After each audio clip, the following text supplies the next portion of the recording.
Hoy, 10 de septiembre, la Iglesia recuerda a San Ambrosio Eduardo Barlow, monje y mártir. En el año 1611, los monjes benedictinos de la congregación inglesa se trasladaron al monasterio que la caridad y los buenos oficios del padre abad Felipe de Carebel les proporcionó en Douai.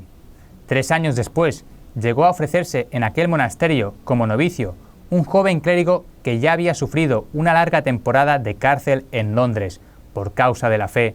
Era Eduardo Barlow, hijo de Sir Alexander Barlow, de la localidad del mismo nombre, cerca de Manchester. Eduardo era el cuarto de los 14 hijos de Sir Alexander.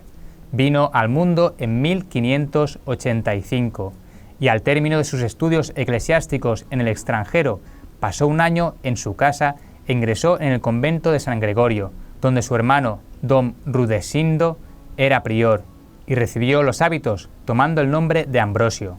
En 1617 fue ordenado sacerdote y enseguida se le envió a trabajar en una misión en su nativa Lancashire.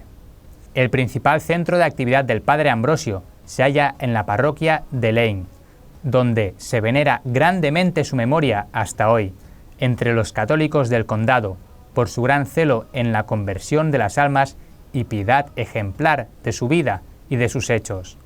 En aquel centro misional, el sacerdote recibía un estipendio de 8 libras esterlinas al año, de las cuales más de los 3/4 se gastaba en hospedaje y alimentación.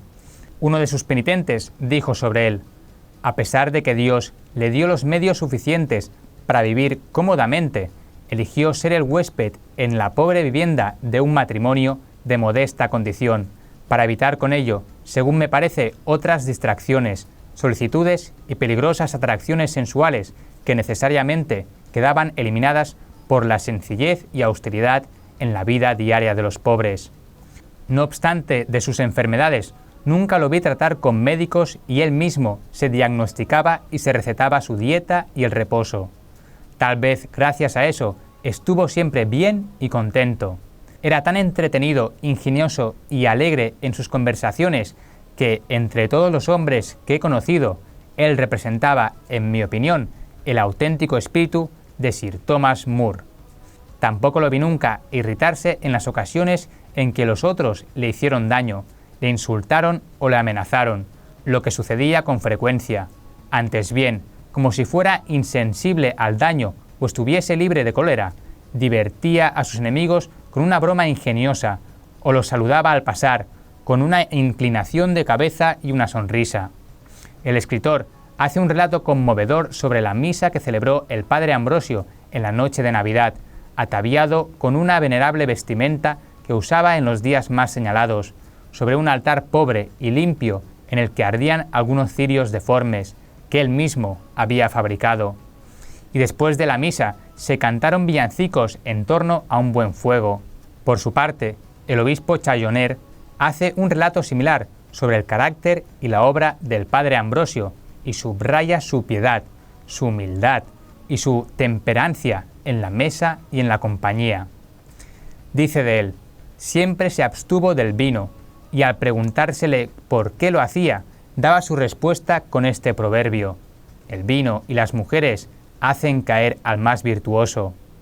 De acuerdo con el obispo Challoner, en 1628 el padre Ambrosio administró los últimos sacramentos en una prisión a San Edmundo Arrowsmith, quien, después de su martirio, se apareció en sueños al padre Ambrosio, que ignoraba que hubiese muerto, y le dijo: yo he sufrido y ahora tú sufrirás. No hables mucho porque ellos se aprovecharán de tus palabras. Y así, durante 13 años, el buen monje trabajó sin cesar en espera de su muerte a cada instante. 4 veces estuvo en la prisión y otras tantas quedó en libertad, hasta que en marzo de 1641 la Cámara de los Comunes obligó al rey Carlos I a ordenar que todos los sacerdotes abandonasen el territorio del reino, a riesgo de incurrir en las penas para los traidores. 6 semanas más tarde, el vicario de Lane, un tal Gadley, celebró las Pascuas con una procesión en la que él condujo a sus fieles armados con palos, picas y cuchillos hasta Morley's Hall, donde se apoderaron de Ambrosio Barlow, mientras predicaba al fin de la misa. Lo llevaron ante un juez de paz, quien lo remitió preso al castillo de Lancaster. Al cabo de 4 meses de prisión, compareció en el tribunal ante el magistrado Sir Robert Heath y, desde el primer momento, admitió que era sacerdote. Al preguntársele por qué no había obedecido la orden de abandonar el reino, replicó que el decreto especificaba que los desterrados debían ser los jesuitas y los sacerdotes de seminario, y él no era más que un monje benedictino. Además, había estado muy enfermo y no podía viajar.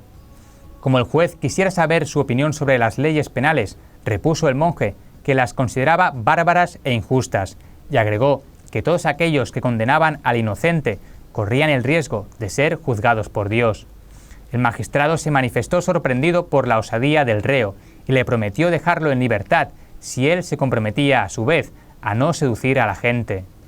No soy un seductor, sino un conductor de gentes hacia la verdadera y antigua religión. Estoy resuelto a continuar hasta el día de mi muerte, en la práctica de estos buenos oficios entre las almas descarriadas, contestó. Ese mismo 8 de septiembre fue condenado a muerte. 5 días antes, el capítulo general de la Congregación de los Benedictinos Ingleses, reunidos en Douai, aceptó la renuncia del padre Rudecindo como titular de la Catedral de Coventry y eligió a su hermano, el padre Ambrosio, para que ocupara el puesto. El viernes de aquella semana, el padre Ambrosio Barlow, monje de San Benito y prior de Coventry, fue llevado en una carreta a Lancaster, al sitio de la ejecución. Tuvo que andar en torno a cadalso por 3 veces, mientras recitaba el Salmo Miserere. Después fue ahorcado, desmembrado y desentreñado. Al darse la noticia de la muerte de Ambrosio a sus hermanos, se recomendaba que en vez de misas de requiem y oraciones por los difuntos, se oficiaran misas a la Santísima Trinidad, se cantara el Te Deum y se hiciesen otras plegarias en acción de gracias. En Harley Hall, que es hoy la residencia episcopal de la diócesis de Salford, se conserva una calavera que se asegura que es de Ambrosio, en tanto que su mano izquierda se guarda en la abadía de Stanbrook.